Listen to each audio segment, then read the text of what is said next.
all for being here for this important event. My name is Marty Sutton, and I'm the board chair for Tri-Valley Nonprofit Alliance.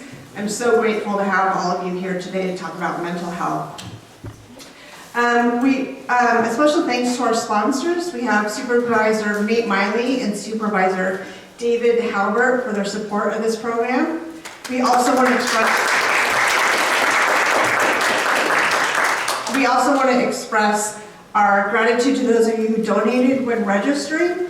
All of your donations go towards more programs like this. One of the things at TVNPA, we try to make all of our programs free and accessible to all. So thank you very much for your contributions online. I wanted to say we have a few elected officials here. I saw them wandering. We have Councilmember Mark Armstrong from San Ramon is here. Councilmember Bob Carling from Livermore. Councilmember Valerie Arkin from Pleasanton.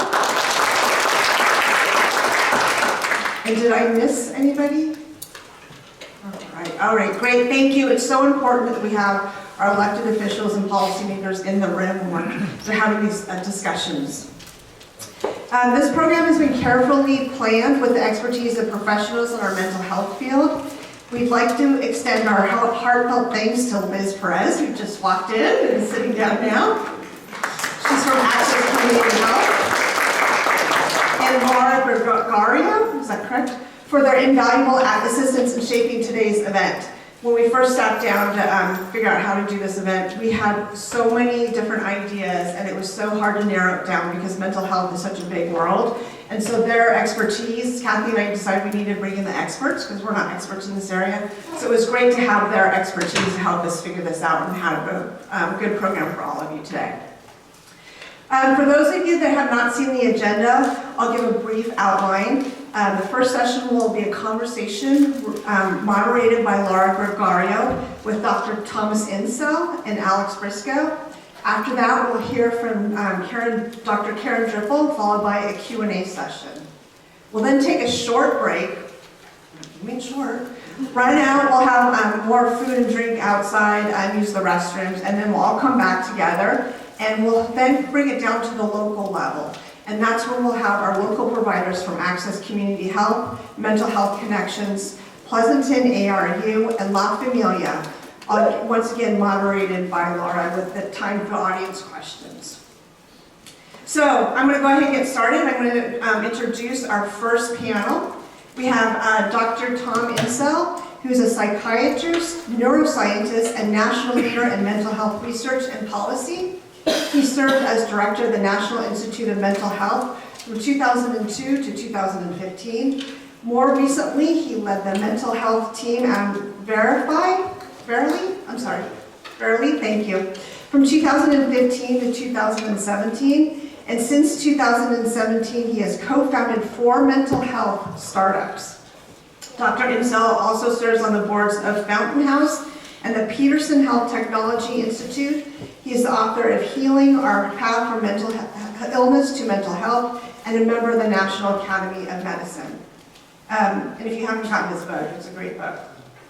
And secondly, we have, who will be sitting on the panel with him, is Alex Briscoe.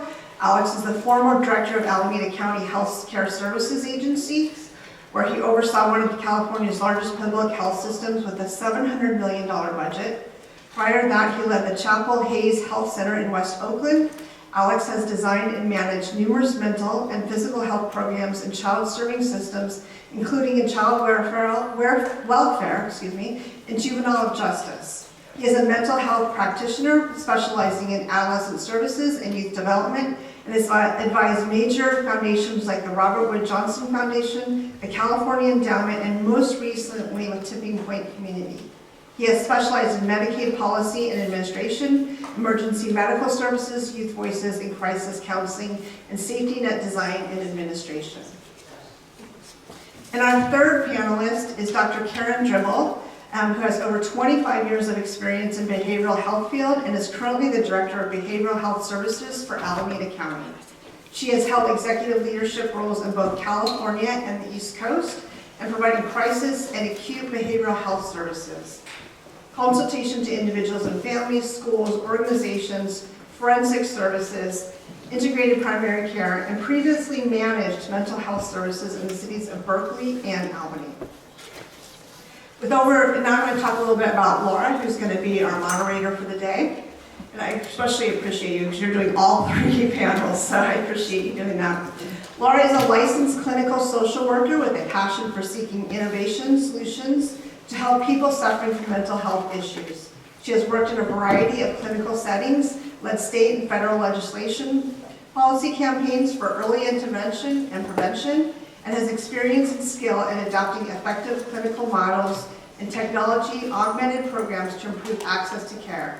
She sits on the board of NAMI California, and I know we have some people here from NAMI today, our local NAMI group, and is currently the founder of 4C Mental Health, focusing on providing online psychoeducational educational classes coupled with social support to build more resilient communities around the world. So please give a warm welcome to our panelists and to Lara.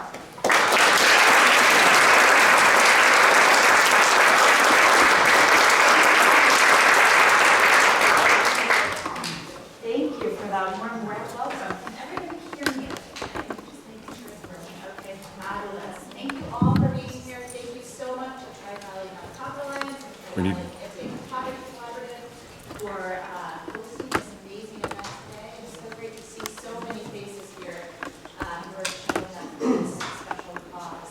I would love to just take a second to touch base with everybody in the room and sort of give a sense of Sorry, if you can use a microphone, it helps for. Okay, better? Yeah, if yours isn't lovely or that, yeah. Is that better? I don't, No? I mean, it's on There we go, now. there you go. Thank Good. you. We're good. Okay, fabulous. Kind of want to just check in with the room here and see where everybody's coming from. Can we get a show of hands for everybody who is a mental health provider in this case? Okay. How about raise your hand if you have been touched by mental health somehow in your life personally or through a family member? What about if you're coming from a school system? Okay, and nonprofit organizations? Fabulous. Okay, so good to see so many people here who are committed to really learning more about mental health. We are so honored and it's such a privilege of mine to be able to have this incredible panel of really influential leaders in mental health. Each of these gentlemen has really shaped conversations, both at the federal level and the state level, as well as the county level, and have really sort of broken through some molds in the ways that we think about and treat mental health conditions. And so it's just such an honor to have the two of you here today, and I really am hoping this can be more of a conversation. There was initially a table up here, we sort of backed it off and said, let's have this be more conversational, because I think this really is a warm place where we want to be able to have an open dialogue. So with that, I would love to turn it over to each of you to just take a minute maybe to, we heard your bio, but just talk a little bit about who you are and what you're most passionate about and what really you're excited about right now with mental health. I'll start. I feel like I should do some disclosures. So the first disclosure is probably the most significant, is that Lara's my daughter.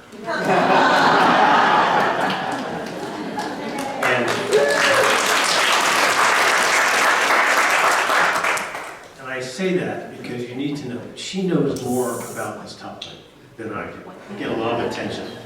But even when I wrote my book, much of what's in the book was derived from what she had taught me about being really on the front lines and seeing the mental health crisis take off. She's been a part of this in California, in Washington, various places. She's really been at the very heart of it. So I've learned a ton from her. And the other disclosure is that part of the reason I'm here is because every time I do anything with Alex, I learn so much from him about what's happening locally and what I need to think about. And Alex is one of those people who really knows the details. especially the details around payment, which, to get to your question, Lara, is kind of where my head is these days. So I'm excited to be here, but I'm actually here more to listen than to speak, because both of these people know much more than I do and can be much more helpful. So my role here is I've been in the federal seat for mental health research, mostly, and to some extent policy. And I lived in and around DC for most of my career, and came out to California about 8 or 9 years ago, and got involved really with California mental health issues when Gavin Newsom was elected. He asked me to come and sort of be his eyes and ears for the state and to help him understand. Actually, what he said, and this was before the inauguration, but right after the election, he asked me to come up, have breakfast with him, and he said, you know, I used to be mayor of San Francisco. And I said, yeah, I know that. I mean, that's not a big surprise to anybody. He said, and when I was there, I had 2 issues I dealt with the most. One was overcrowding in the jails, and the other was homelessness. And I failed on both of those. And it wasn't until I left office that I realized the reason I failed is that I misunderstood those problems. I didn't understand that the root cause was untreated serious mental illness. And I don't want to make that mistake as governor. And I need you to make sure I don't make that mistake. So I spent a year for him just traveling the state and really trying to get an understanding of where are we here? And why is it that a state that has what we then call the Mental Health Services Act, which we can talk a little bit about, it has a whole bunch of sources of money that other states don't have to pay for mental health services, and was actually spending more than probably any other state, wasn't doing any better than any other state. And like, what's wrong here? What's not working? And that became the book that Marty mentioned. And in that book, I sort of tell a bunch of stories where I think things could have been done differently. And so I'll finish up here to answer Lara's question about like, what am I most excited about, is the book is actually pretty hopeful. And the book sort of says, yeah, we're in a crisis, and that crisis has to do with youth mental health. It has to do with our failure for people with serious mental illness who have become kind of our untouchables in this society. And it also has to do with, obviously, the substance use disorder crisis, which is killing more than 100,000 people a year. In aggregate, this looks really like COVID in terms of a public health issue, but where COVID mostly wiped out people over the age of 50, this is really about a pandemic for people under the age of 30. And we're not getting on top of it for a bunch of reasons. Those 3 areas, youth mental health crisis, the serious mental illness issues, and the substance use disorder issues, obviously, you know, on a policy level, they all have different drivers, they have somewhat different solutions. At a clinical level, you find the trifecta. You've got people who are affected by all 3. And we've sort of got to find solutions that cross over if we're going to solve this set of issues. And I think those exist. I actually think this is not as hard as we think, but at the end of the day, sort of, I'd say 3 things that have kind of come around to, and then I'm going to let Alex take the rest of our time. The first is that when we have meetings like this and we talk about mental health, the conversation has to be more than mental health care. And I can't tell you the number of conversations I'm in around the country where and it happened yesterday. I was in Oklahoma, a group just like this, and it was about mental health in Oklahoma, and the first conversations were about the mental health care system. That's part of it, and you got to deal with that. But this is a topic that really crosses so many other areas: criminal justice, education, labor, housing. You know, you've got to be able to look much more broadly. Not so true, I think, for cancer and heart disease and diabetes, but very true here. And so one of the things I concluded from my year of talking to people in California and writing the book was, we've got to change the lens. We've got to think much more broadly. The second thing was that we have the wrong model, that we really attacked this with a very narrow medical model, which I have to say has worked great for infectious diseases, for oncology. I think that's the way to go. It doesn't work here for a lot of reasons. We need a model that I'll call the recovery model, and in the book I define that as people, place, and purpose.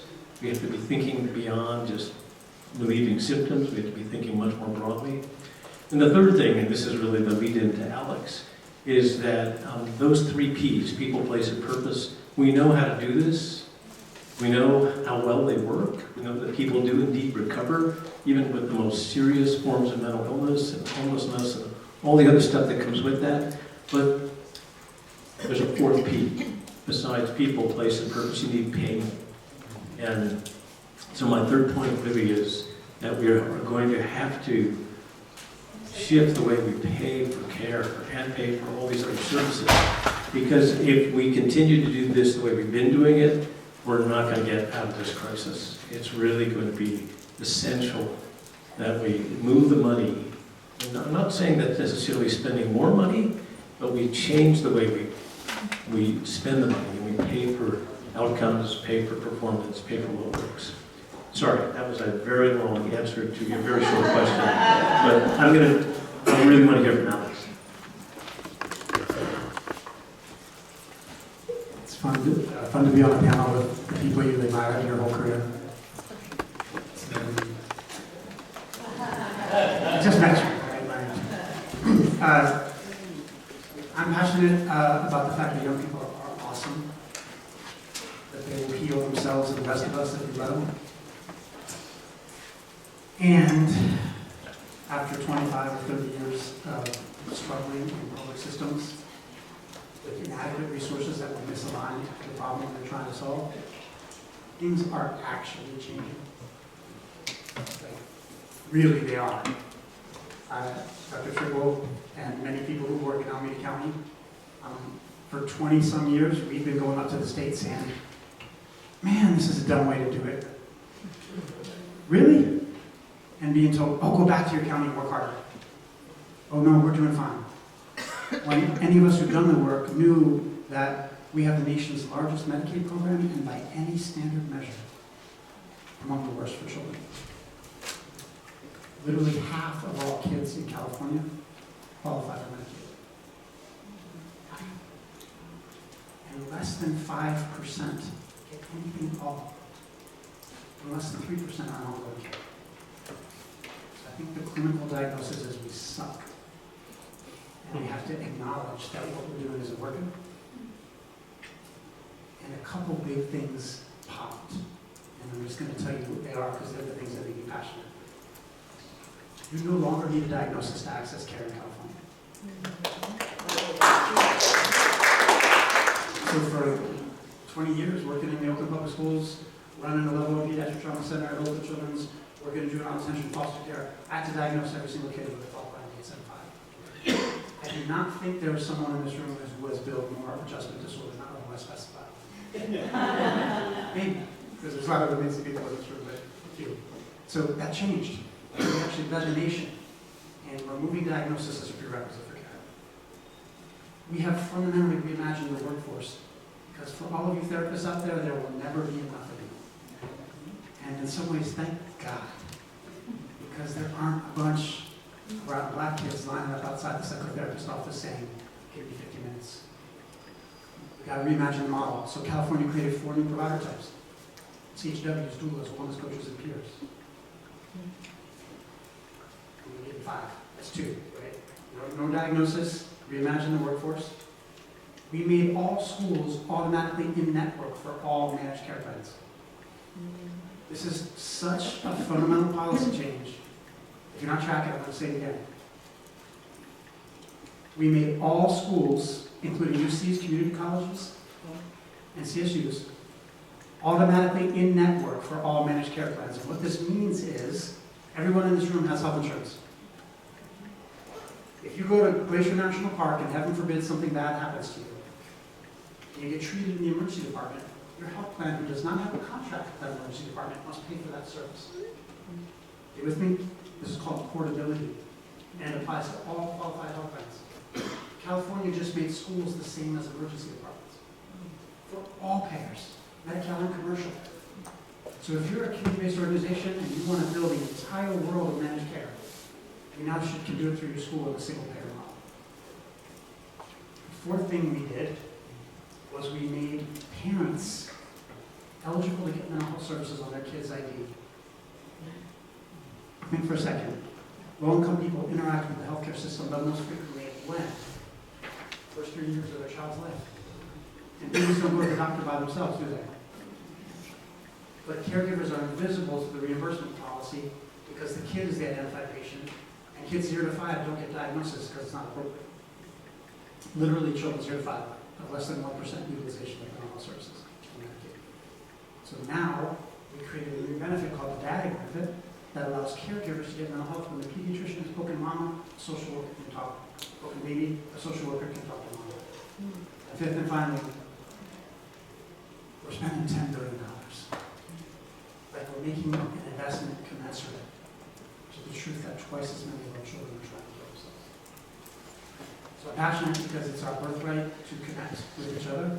Because people want to thrive, they want to heal. And we're finally making the type of systemic investments to change our approach. And it's going to take a long time. It's hard to unpack what we're doing.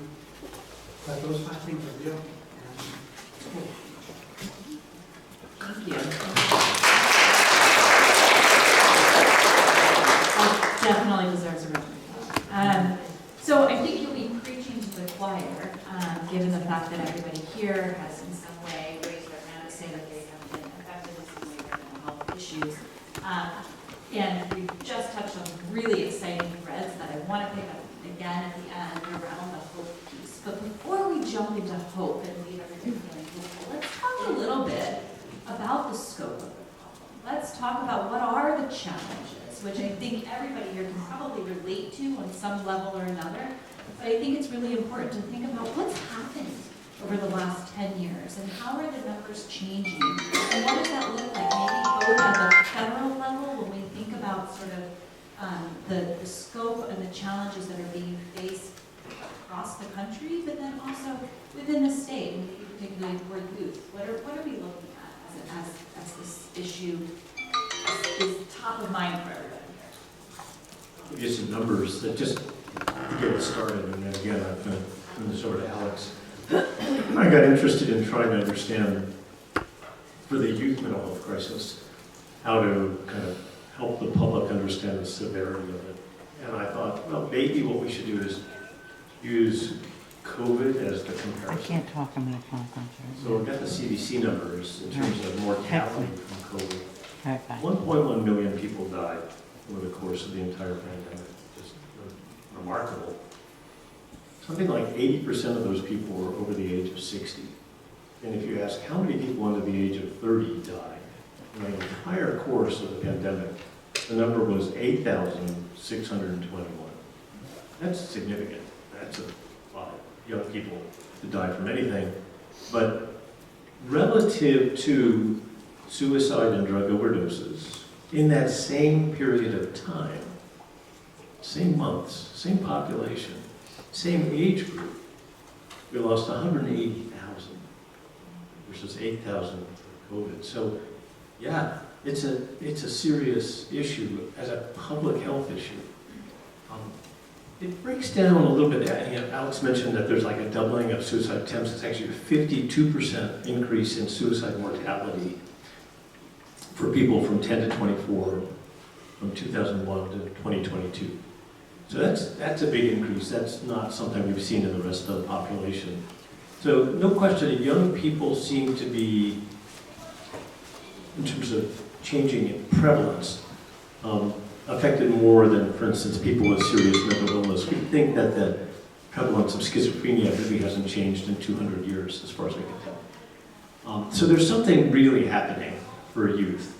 And of course, you see the CDC reports about, they have this thing called the Youth Behavioral Risk Survey they do every 2 years.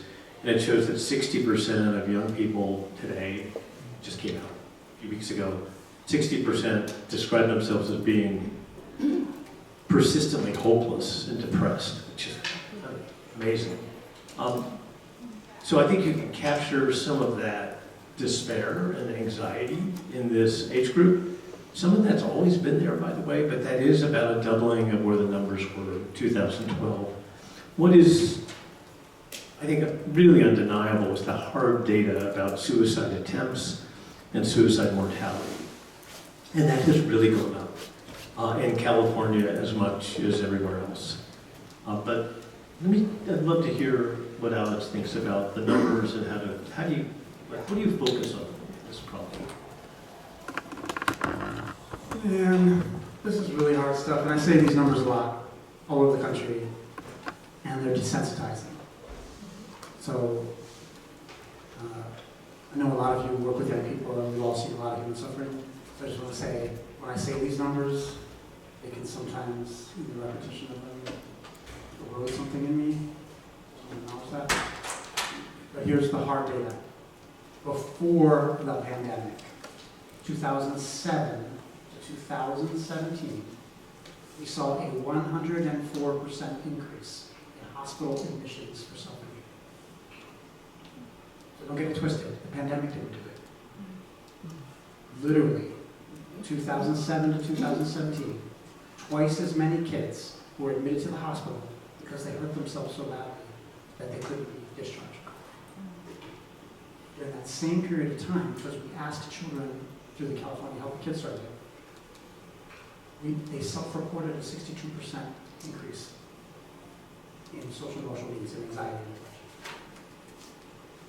We saw a 50% increase in pediatric bed days, the number of days young people spend in the hospital.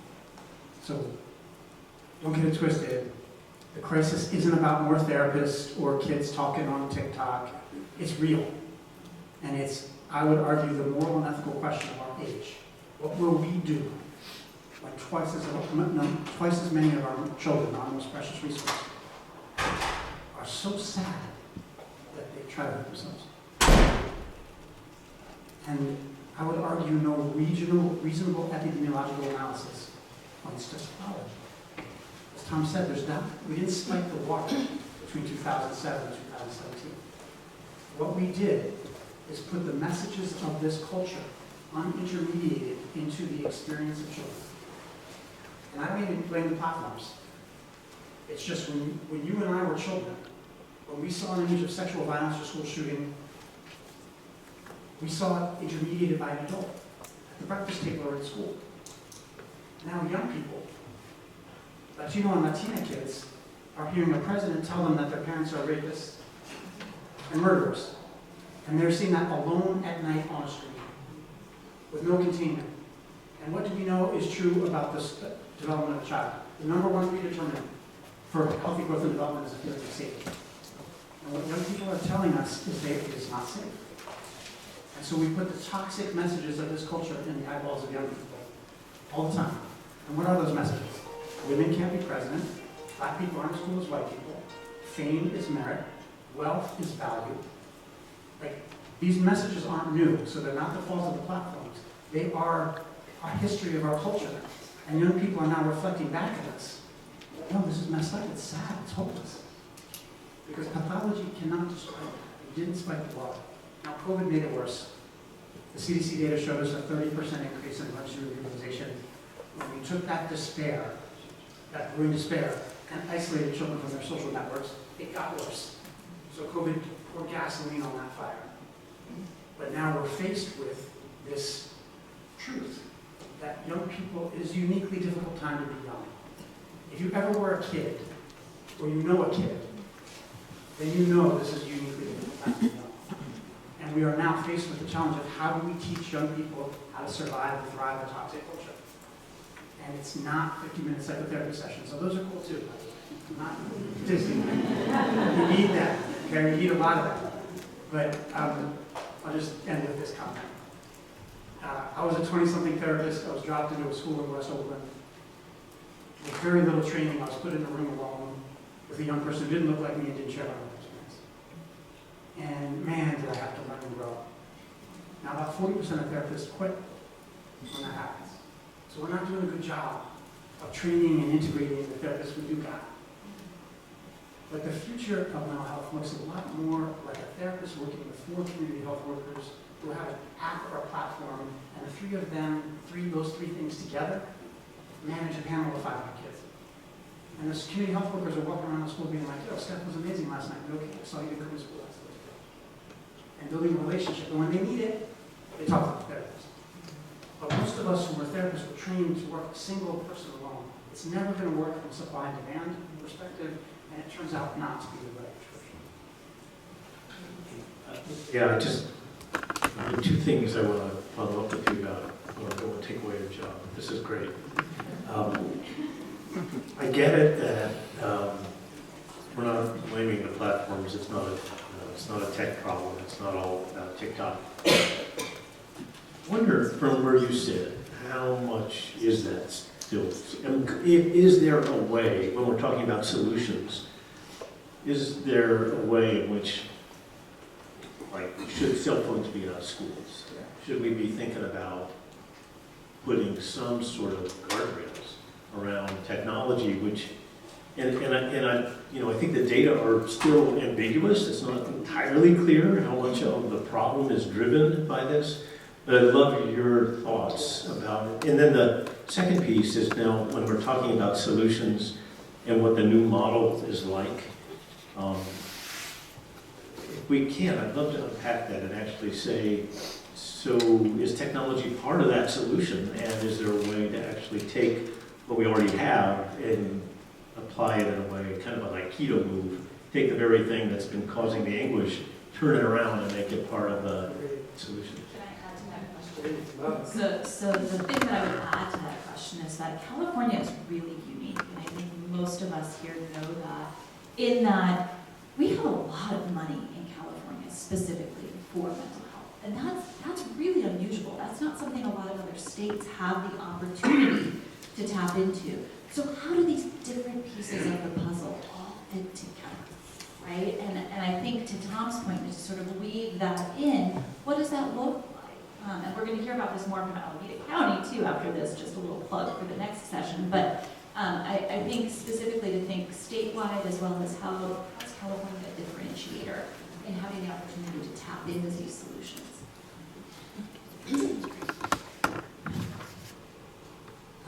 First to Tom's question, remember 2007 to 2017? 2009 is when social media became available. So there's a strong correlation to access to these tools and the mental health crisis.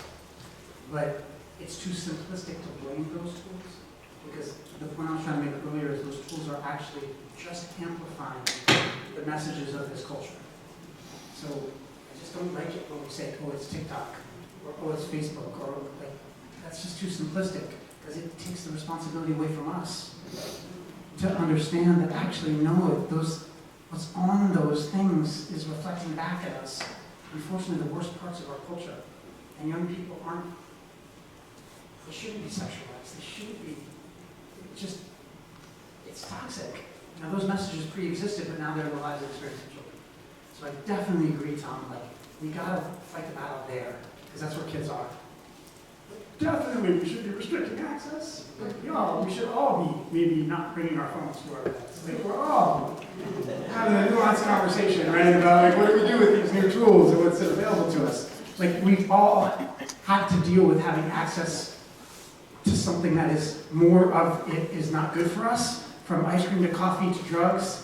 Like, wherever you are in that spectrum, you've all managed that, okay? Can we take ice cream out of that?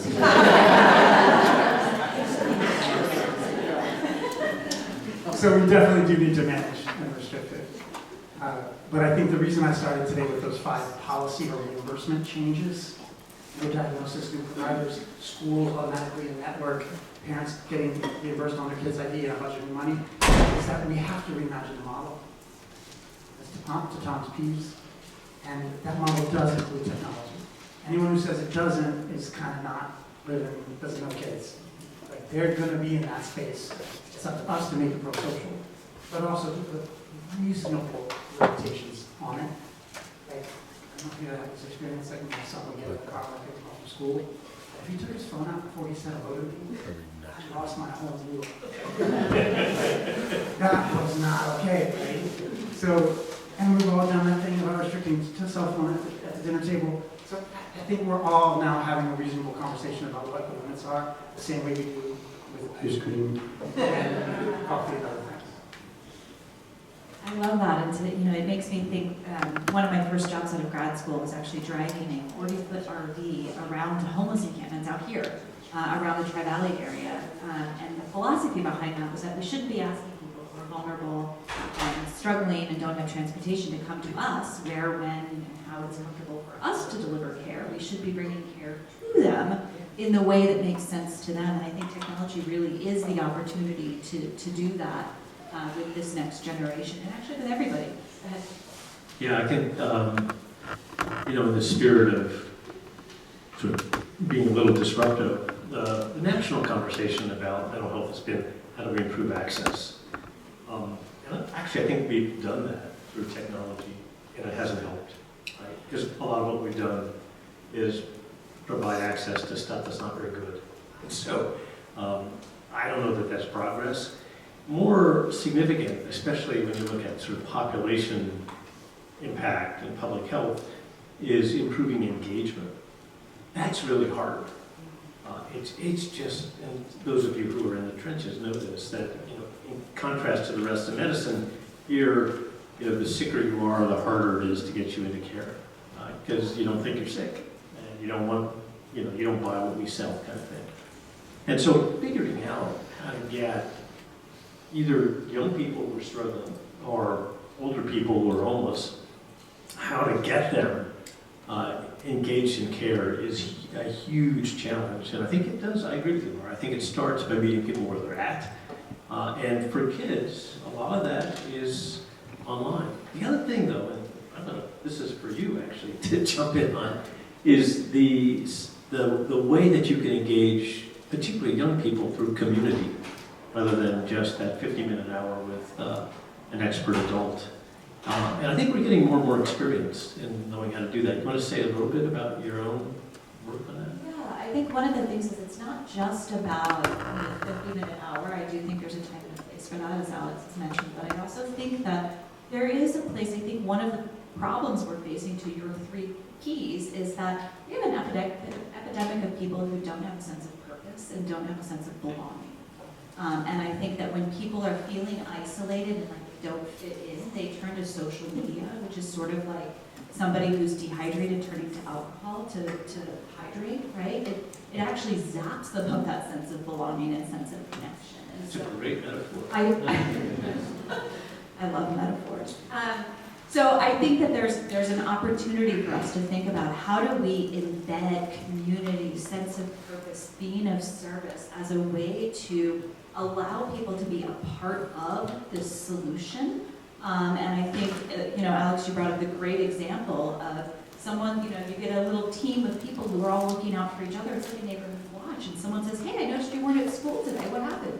Because we don't want to wait till somebody's actually struggling before we say, okay, now you're going to come in for care. We want to move upstream. We want to look out, create places where people are looking out for each other, and that's the role of the community.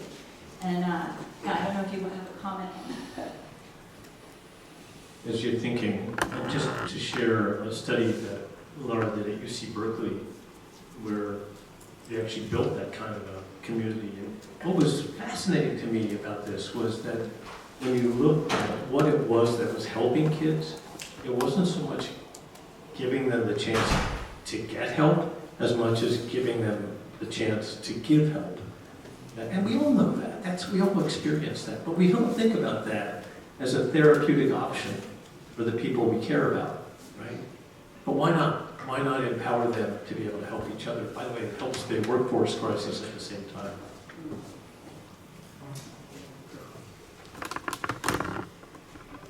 Yeah, I'm going to drop some medicated money on you, so just a second, but I want to start with this. Like, bad things happen to us when we're kids that we didn't choose. And we did what we needed to survive those moments. Like, you did it, I did. For some kids, really big bad things happen. And to survive those moments, they created behaviors that made sense in that moment, but no longer make sense. And maybe don't help them get into college or do algebra. And part of the process of healing is looking back at what happened to us and determining if those behaviors will suit us. Right? And that's you, that's me, that's everybody. That's very different than show me the symptomatology in the DSM. Let me find you a problem, and let's focus on it. Most of us heal by focusing on the things that make us feel good, that connect us. And current medical model mental health does very little of that. Like, we all want to be seen and heard and celebrated and acknowledged. And if you don't go right at some of the things that you don't hear, remember 80% of low-income children in California, 80% of kids on Medicaid are children of color. 70% of licensed clinicians are white. I like white people. We're cool. We have a role to play. But we know from 50 years of research that when the treating professional shares your lived experience, outcomes are always better. So we need to reimagine who the workforce is. We need therapists, but we need CHWs and doulas and wellness coaches and peers who've been through what kids have been through, so that can help create that engagement that Tom talked about. And that brings us back to payment. So quickly on payment. Until 2015, if you wanted a mental health service in Medicaid, you could only get it for one place, at the triple shot. We lived in what's called a hard carve-out, meaning all mental health services for low-income children were paid for by the county. In 2015, in order to comply with the Affordable Care Act, California added a mental health benefit to the managed care plan. In Alameda County, that's the Alameda Lines. That benefit package is now called non-specialty mental health. It's really important to understand the bifurcated system, because in the Alameda Alliance, kids get the same thing that commercial kids get in theory. A defined network, a PCP, all that stuff. And the new center of the universe is the managed care plan. Like, literally in 2015, the county was the most important people in the world. Today it's the health plan. So for all of the not-for-profits and providers out there, the state has redrawn the map. They've said Alameda County behavioral health is going to be focused far more narrowly on serious mental illness and system-involved children and families. But they want to grow, the state wants to grow the mental health system through the managed care plans. And that includes the new benefits like enhanced care management, like community supports, like the family therapy benefit, like the dad benefit. So as we remake this system, the payer landscape has shifted fundamentally away from the county as the center of the universe to the managed care plan as the center of the universe. So if you're going to get paid for something new, you're likely going to get it from Alameda Alliance or Kaiser, or if your kids are in commercial. So all kids matter, even for those kids who are in commercial plans, they now have to abide by the federal parity law. Physical health and mental health have to be offered at the same level. So either way, you're going to get paid by the insurance. Down the rabbit hole there. Can you just to draw you out a little bit more about this, what you're describing sounds like there's a split between the care that kids get and adults get. Is that fair to say? Yeah. There's a term you've all heard called medical necessity. Anybody know that term? In Medicaid, but also in commercial, that means the bar you have to hit to qualify for care. And that bar, by any standard measure, has always been too high, right? Like bogus. Like if a kid is crying but they don't meet certain diagnostic criteria, I'm not allowed to get paid. We have now finally erased that through two actions on the Medicaid side, through these new benefits, and on the commercial side through the federal parity law.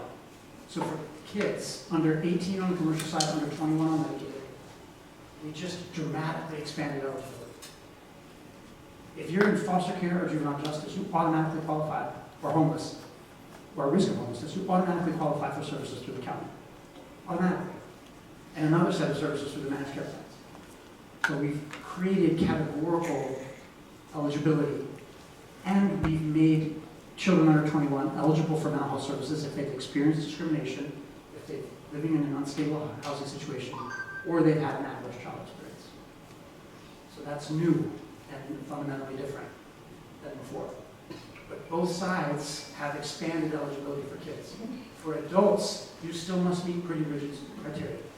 So that's just how it is, y'all. Like, don't get it twisted.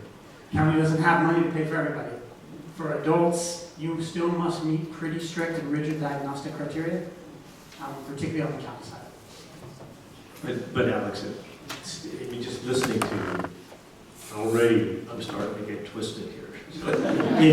It's beginning to sound like what we still have is a very fragmented, for a family. Like if I'm thinking about Lara and her 4 kids, right, and how they're going to get care, it could turn out that everybody's going to somebody different. Yeah, I mean, let's get all super practical for a second. The right system is the one that meets your needs and you get your kids' stuff paid for. And so you're likely going to be knocking on multiple doors. Meaning, I'm going to try to get services through the county mental health department. I'm going to try to get services through my kid's mental health plan. And when all else fails, we'll get a lawyer and get an IEP, right? Like, that's actually what happens, right? Is when your kid is suffering, there is no pain like that. And you're doing whatever you possibly can to give them the support they need. Now, what is emerging are new opportunities to connect them to more social models of care. Community health workers, wellness coaches, or peers. There are interesting technology tools that are self-driven. The state has made huge investments in them. So there's other places now you can begin to turn to look for social emotional support instead of just calling the county access line, which was under-resourced. Just one more thing on the money front. California spends in the bottom third nationally per kid. So despite as rich as we are, despite our good policies, like, I can just say as a county guy, ex-county guy, like, there actually isn't enough money in the safety net. Like, there's enough money in the sheriff's office, but there is not enough money in the safety net. And so we do need to spend more, but we have to spend different. So, and I want to leave time to open it up for questions as well. So this, maybe we'll end after this one, which is to take it up a tier. So we're talking a little bit here about sort of what to do at the family and the individual level and at the youth level. What about for all the nonprofit leaders and individuals in the room who are working with organizations? What's the recommendation for sort of how to tap into connections and funding to help fuel the amazing programs that are already being provided across our region? And then after that, Might be a better one for you, because I don't know the region as well. My one-word answer would be partnerships, but I'd love to hear what you think. For those of you who have historically been contracted to the county, cross-credential. You need to be signed up with both the Alameda Alliance and Alameda County. And if the Alameda Alliance is too difficult to penetrate, there are these things called intermediaries. The one I would recommend is something called Full Circle Health Network.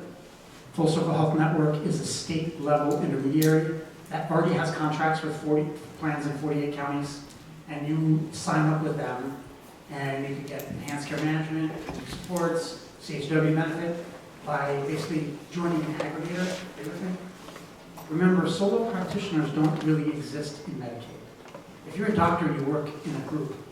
If you're a hospital, you're part of a network. And that's because you need to consolidate your negotiating stance and distribute the administrative burden, a plan. So health plans don't want to write a contract if you only serve 20 kids. They want to write a contract if you serve 2,000. And so looking for places where you can combine and consolidate your negotiation stance is really important. And so that space is emerging. It's called intermediary space. And Full Circle Health Network is one, Pear Suite is another, Aliotos is a third. Those are 3 one-for-profit and 2 not-for-profit, where you can sign up and become part of a community of providers who access all of the managed care plans in one space. And the other one I would say to all of you is like, man, get friends with your school district. Remember how I said schools are automatically a network? Under this thing called the multi-payer fee schedule, if you are a designated provider of a school district, meaning your providers get on their provider registry, you have access to every single health plan in the state. Cool. So the fastest way for you to access every single managed care plan, commercial and Medicare, is probably going to be signing up with your school district, county office of ed, school district, CSU, UC, or community college, and becoming a designated provider under their umbrella. And that would be the way to consolidate access to all plans. Thank you. All right, I think we have time for questions. If anybody in the audience would like to ask a question. I love it. Why don't we start up here? You want to come up to, I don't know if you want to do mics or if you want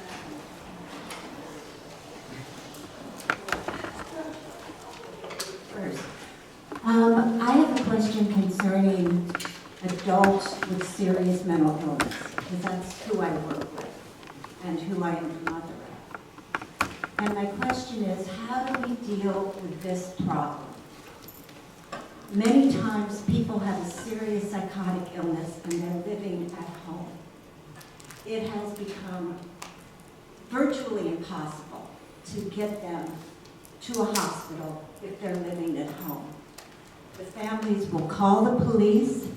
The police will often not even enter the home or even open a door to talk to the person to do an evaluation.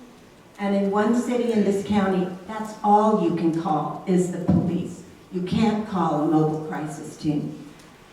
So, but they often work hand in hand. So the families are told, we can't help you. Yes, you're in danger. Yes, they need help. You need to get a restraining order and kick them out of the house. We will then come, once they're criminals, we will enter the home, we will forcibly remove them. They will either be on the street or going to jail. This is not working. We need to get these people into treatment as fast as we can. I walked in as Tom Insel was talking about how early treatment works. They're not getting it when we can't even get them into a hospital. I'm curious how many other people in the room have this experience. Yeah, this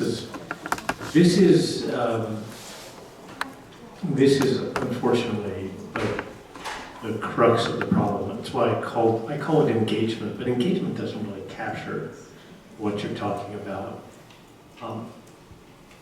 Part of the impetus to the California law was called Care Court. It is a way of sort of mandating treatment and empowering actually family members to become part of that process. Was just these kinds of stories, which the governor was hearing way, way too often. And he was incredibly frustrated that he couldn't figure out a way to sort of mandate care. It's really interesting. I'll just take a moment on this because when we started down that path, he said, let's do a focus group. I want to know kind of how people feel about this. And so we brought a bunch of people together from across many, many different constituencies in California and told them basically your story. It's like, because this is so common. This is like the thing that we haven't really gotten our hands around. And it was really stunning, the resistance from particularly the disability rights community. Yes. And from a whole series of different advocacy groups who said, no, you need to let people die with their rights on.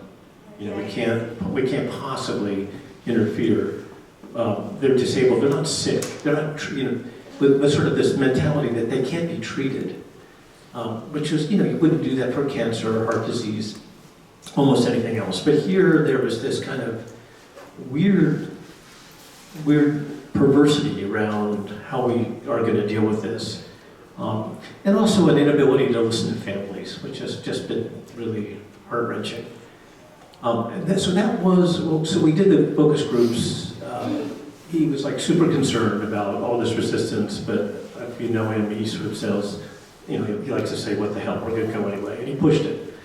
It was unanimous in both parts of our legislature. The bill went through without a negative vote, really stunning.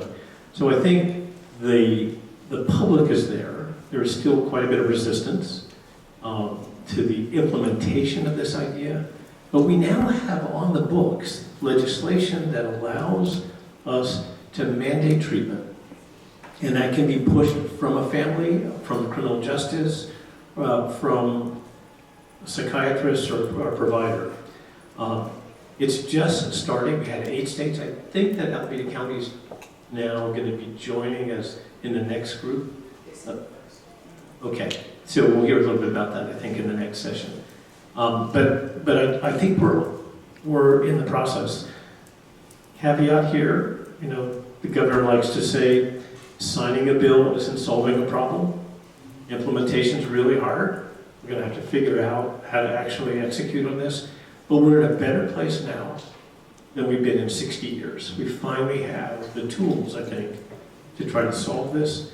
But the problem and this is, like I said, you may not have been here yet, but I travel around the state listening to people. The story you tell, I heard over and over and over again, and we're not yet getting on top of it.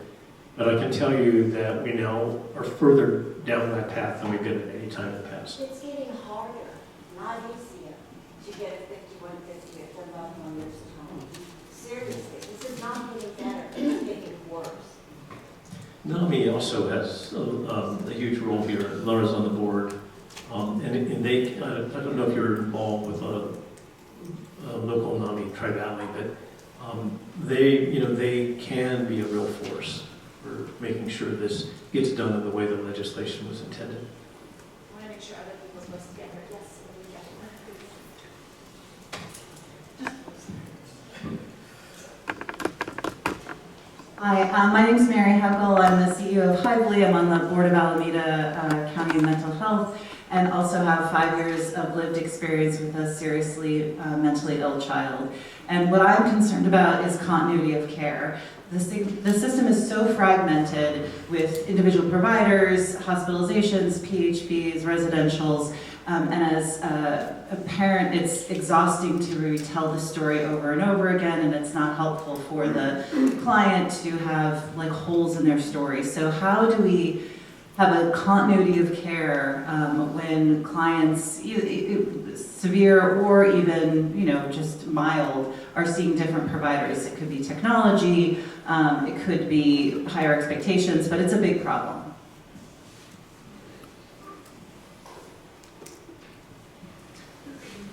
It's a big problem. Amongst many problems, I know. Yeah, so it's actually on my list of things that we really do need to focus on, because we've done this much, much better in other parts of medicine. In my book, I tell the story of acute lymphoblastic leukemia, the most common cancer of children. When I was a medical student, 90% fatal. Today, 90% cured. I went to the head of the National Cancer Institute when I was working on the book, and I said, what was the drug? How'd that happen? Like, what was the magic bullet that really got us from 90% fatal to 90% cured? And she said, oh, there wasn't a drug. It was changing care, and it was building a continuity of care system that allowed kids to actually get treated with the things we already had in a way that had much higher quality and much higher impact. So yeah, we can do this, but we have to build it out. That's why I was concerned about, with all the new things we're doing, I just worry about more fragmentation instead of more integration. And this idea of making sure that when we're talking about mental illness, particularly, we're talking about problems that tend not to be just episodic. Some are, but a lot of them, particularly for adults, go on for years. And so you need to build all of that in. We're getting better for autism in doing that. We're still not there on the mental illness front. I'm going to step out of my moderator hat for just a second and add, I think I was going to say episodic as well, is that we're still treating this as a sick care system and looking at care only when somebody's not doing well, which means they slip through the cracks when they are. And that's when we need to really be fortifying our resilience, and linkages is, I think, the key word, is really ensuring that there's constant support, maybe even more so when somebody is doing well, to prevent that next decompensation. Okay. Thank you. I want to thank David Hubbard and Dave Miley for having this session. It's very important. My name is Sarah. I work with Lara. have a homeless shelter and a domestic violence shelter. My experience in the past 9 years of working with Tri-Valley Haven is that people tend to coach mentally ill people and tell them how to utilize language that will get them into shelters. Shelters are not equipped to handle mental health.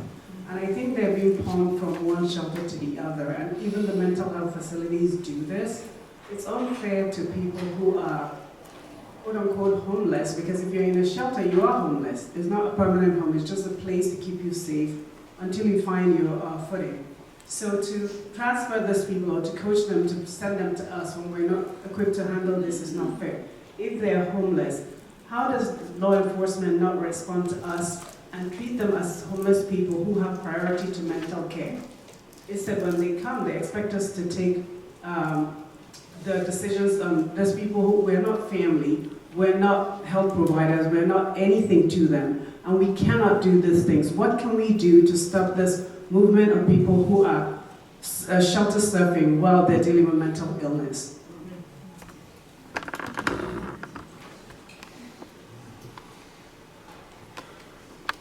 I think I've lost the ability to politic here. We do not have the workforce necessary. We don't have enough beds. There really is, my invitation to you is to integrate mental health services in your shelter. Sorry to be so direct, but there's nobody out there. There isn't an army of therapists waiting on the sideline to jump in and help. And so I would argue that we need to do a far better job of investing with integrating clinical supports in homeless services. Remember, we do know that somewhere between 80 and 85% of the chronically homeless population is either dealing with drug and alcohol abuse or serious mental illness. So it's just about all of the homeless population is managing some form of behavioral health disorder, and we need to make sure that you have the resources necessary to manage them, because we need you. Yeah, we have clinicians, but we do not have psychiatrists. So a lot of the cases are beyond what clinicians can handle. We can only do so many sessions. So we do have clinicians or staff that are licensed to do that. My problem is that they're not sending people who need shelter. They're sending people who need mental health care to us. I think people in the emergency rooms would say the same thing, right? It's a similar issue. Okay, I think we have time for one more. Peter.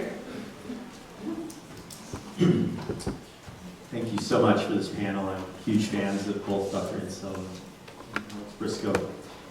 I worry, the influence of economics, big pharma, so amplified the medicalized model for a long time, and now there's such this huge amount of investment in behavioral health tech apps, that whole thing. Yes, there's a place for it, but I love the 3 Ps, and I love everything Alex is doing. Well, first, are you worried that we're just going to be chasing another silver bullet into oblivion?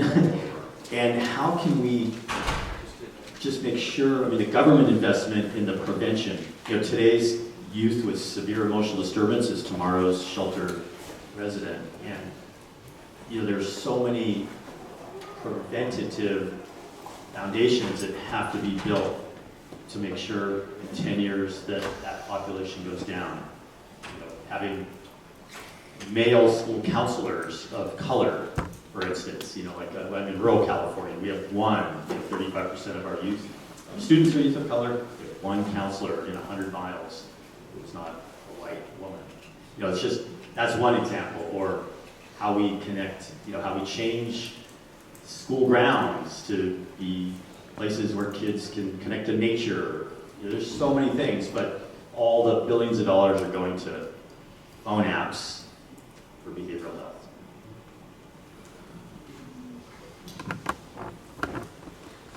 I wish I had a great answer to your question. You're right. People are still framing the problem as a business problem and one that they're looking for a return on investment for, and not framing it as a social justice problem the way Alex does, or a public health problem the way that I do. Just a really quick story, because I know we're going to run out of time. I was at a panel very much like this about 6 months ago.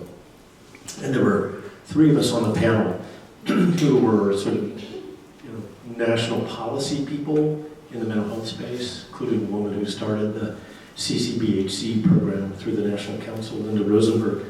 The moderator ended the panel by saying, if I gave you a magic wand and let you do anything you wanted to do, no restrictions on costs or power, but just to have the greatest impact on mental health, what would you do? And I know she was asking us to talk about parity, talk about greater investment, talk about integration of care. There were 3 answers that came back to her. The first was universal basic income. Second was universal pre-K. And the third was family leave, paid family leave. Amazing, right? 3 people who were really mental health experts gave 3 answers that had nothing to do with mental health care. So to end where I started, we have to make sure when we talk about mental health at a population level, we're not just talking about mental health care.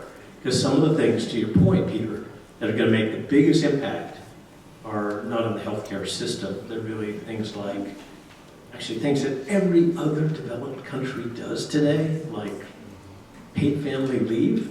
It's incredible that the United States hasn't figured that out. But those are the opportunities we have going forward. Thank you so much to both of you.